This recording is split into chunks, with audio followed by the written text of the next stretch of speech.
Morning guys, welcome sa RJ's Farm. So mag-update lang tayo ng mga tanim nating mulberry.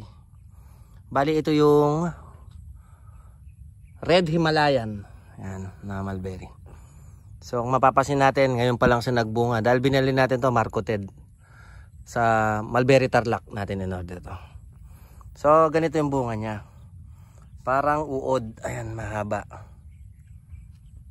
Mga unang bunga pa lang yan, yan. Singhaba ng daliri pa. Pag maghihinog to, magiging dark red. Yan. Ito yung nauna mo yung bunga. First time niya magbunga. Isa. Tapos sinubukan natin siyang tanggalan ng dahon dito sa bandang gitna. Sa bandang katawan. Ayan, naglabas naman siya ng tatlo. Ito pa, apat na bunga. So ayan yung Red Himalayan. Tapos tag-try na rin tayo magmarkot para maparami natin siya na mabilis. Dalawa muna yung tinry natin eh. So inaabangan pa natin yung ibang mga bunga niya. Ayan ito. Red. Ito mas mahaba na to siguro. Ano to? 4. Tapos isa. Tapos ito wala pa. Ito malapit na mahinog. Mga 3 days na siguro yan. I-harvest natin. Matamis daw yan eh. Ito siya. So natamaan dito, namamatay. Check natin yung mga Illinois natin. Tara. Ito na pala yung mga Illinois mulberry natin. Pahinog na sila. Ayan. Maraming bunga. Pahinog. Then katatapos lang natin silang i-grass cutter. Linisan natin. Piniprepare na natin sila.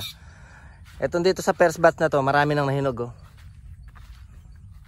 So, buti natamaan na sila ng araw. Medyo lumiit sila kasi gawa ng ulan. Napansin din namin pag tag-ulan, hindi sila makalaking masyado. Hindi kagaya pag summer, malalaki sila yung bunga niya. Pero marami pa rin siya magbunga. Ito mga to, ito, marami. So ito siguro by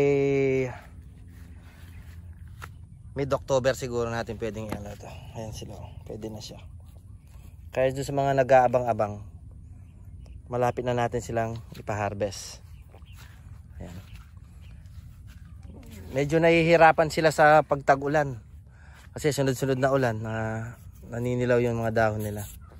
Pero ngayon, medyo gumanda na yung panahon na nasusunog sila oh, sa ulan. Dire-diretso na yung pagpupruning natin yan. Gaya nyan, yung first batch na 3 row, tapos second batch 3 row rin, yung third batch yung 4 na row. So dire-diretso na yan hanggang summer na yan, kasi pag taglan na lang tayo maglalaylo sa pagpuprune.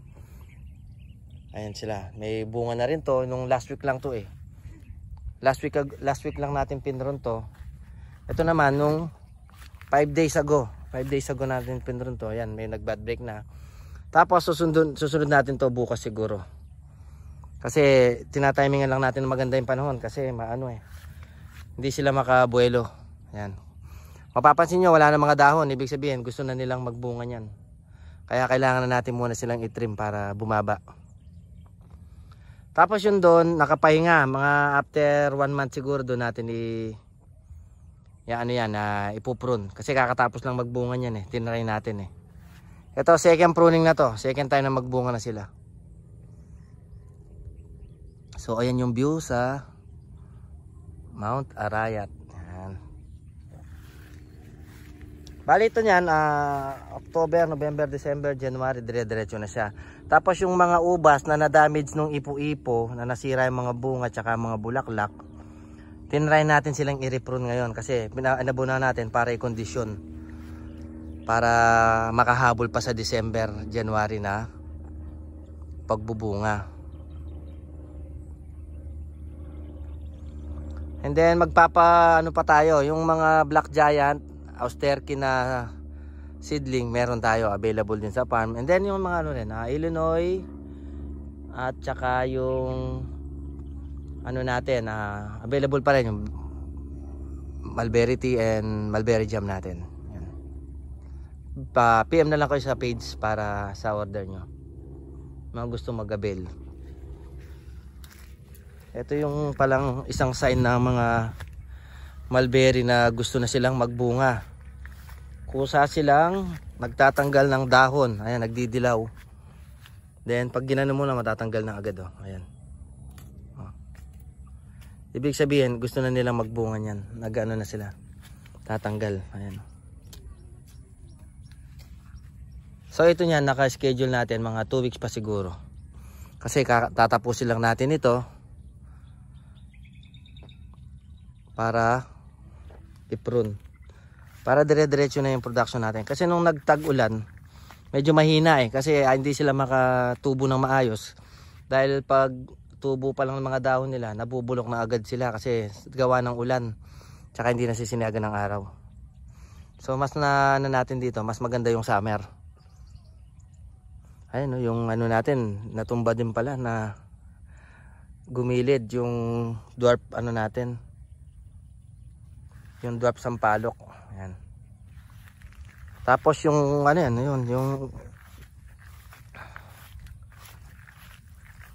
yung bakod natin doon, ayan, sira. So gagawin din yan. Ito, almost 3 months to 3 months old. Ayan simula nung pagka-transfer, 3 months old. Ayan, ang dami na rin niya magbunga. Ito pahinog. Ang pahinog to pahinog. Yung unang row, yun ang hinog. Mas marami. So abang-abang lang sa page natin. Doon namin ina-announce kung kailan namin i-open sa public. So yung iba dito pumupunta, nakasara yung farm. Nandun tayo ngayon nadaanan tayo ng bagyo tsaka nung buhawi. So linis-linis muna sa farm. Ipi-prepare natin yung farm. Para pagbukas natin siguro ng October, November, ano na, maganda na siya. Continuous. Yun lang muna ang update sa farm. Follow na lang lagi yung page para sa update. Tsaka sa mga promos.